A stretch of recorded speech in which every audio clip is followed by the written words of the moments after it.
Hello friends, how are you? We've seen in Flash's last episode how Joe assured Barry that he would help him find Nora's killer. Iris, influenced by Flash's feats, started a blog about him, posting it online despite Barry's disapproval. Even when Barry objects, Iris doesn't stop, leading to a halt in their conversation. My name is Barry Allen, and I am the fastest man alive. When I was a child, I saw my mother killed by something impossible. My father went to prison for her murder. Then an accident made me the impossible. To the outside world, I'm an ordinary forensic scientist. But secretly, with the help of my friends at Star Labs, I fight crime and find other metahumans like me. And one day I will find who killed my mother and get justice for my father. I am the Flash. Let's move on to today's episode without any delay. In the very first scene, we are shown Iris again still updating her post about the Flash, when Barry, in his Flash avatar, once again tries to dissuade Iris from posting updates. At that moment, they hear the sound of police sirens from the street. Barry follows the sound, leading us to see a man fleeing in a stolen car, pursued by police who shoot at him, but the bullets don't affect him as if his body were made of steel. Joe takes over the situation. Barry, in pursuit of this steel man, doesn't last long against him and gets beaten. Injured, Barry somehow reaches Star Labs, where his wounds heal quickly. He informs his team about the next metahuman, the Steel Man. Barry feels he has seen this person before somewhere. On the other hand, we see Joe in his office watching a clip from Barry's childhood, hoping to find some crucial evidence regarding Henry Allen's case. From the department, Barry learns that the man from last night is named Tony Woodward, who has been caught stealing multiple times in the city center. We are shown a flashback story where it's revealed that Tony actually attended school with Barry and Iris. The story then transitions to the present, where Iris goes to meet Eddie at the police station but ignores Barry upon seeing him.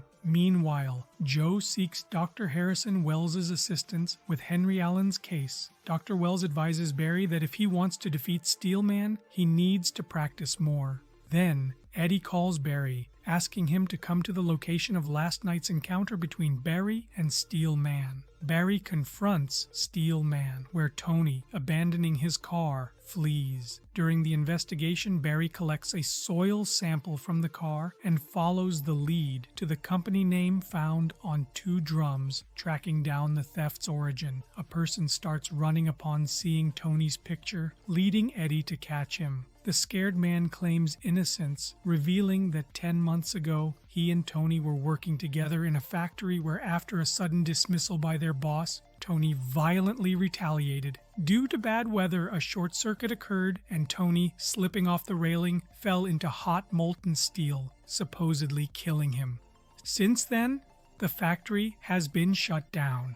Meanwhile, Joe, by engaging Dr. Harrison Wells in conversation, inquires about the events from 14 years ago at the time of Nora's death, growing suspicious of Dr. Wells. Next, we see Iris at her cafe where Tony also arrives, asking about her posts and suggesting she write about him instead. Knowing Tony's bad nature since childhood, Iris refuses and does not share much about her posts.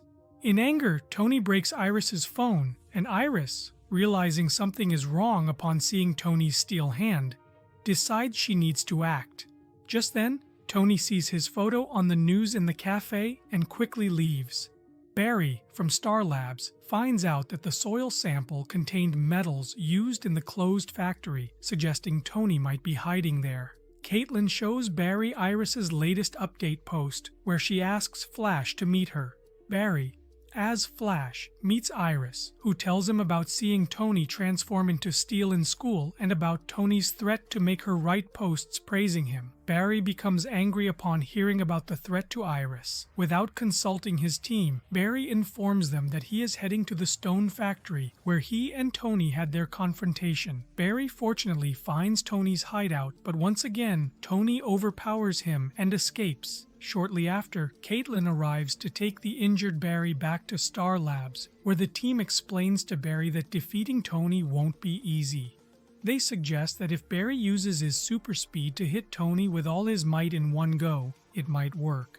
Joe again meets with Dr. Harrison Wells to inquire about his personal life during the time of Nora's death, where Dr. Wells cleverly misleads him. Tony kidnaps Iris and takes her to their old school, confessing his feelings for her but demanding she stop promoting Flash and start writing about him instead. Iris smartly convinces Tony she will comply. Seizing the moment, Iris activates the fire alarm, alerting everyone to her kidnapping. Barry realizes Tony must have taken Iris to their old school and rushes there. After ensuring Iris's safety, he confronts Tony. Initially struggling, Barry then uses his super speed to gain momentum and hits Tony with a powerful blow, knocking him unconscious. When Tony wakes, he finds himself in a meta-human prison at Star Labs. The next day, Barry visits Iris, apologizes for their argument, and Iris forgives him, both missing each other deeply. The episode concludes dramatically with Joe working on Henry Allen's case when the same red and yellow lights that took Barry's mother appear, stealing all the evidence and threatening Joe to stop the investigation or Iris will be killed. With this twist, the episode ends. Make sure to subscribe and turn on notifications so you can see the next part of this. Thanks for watching.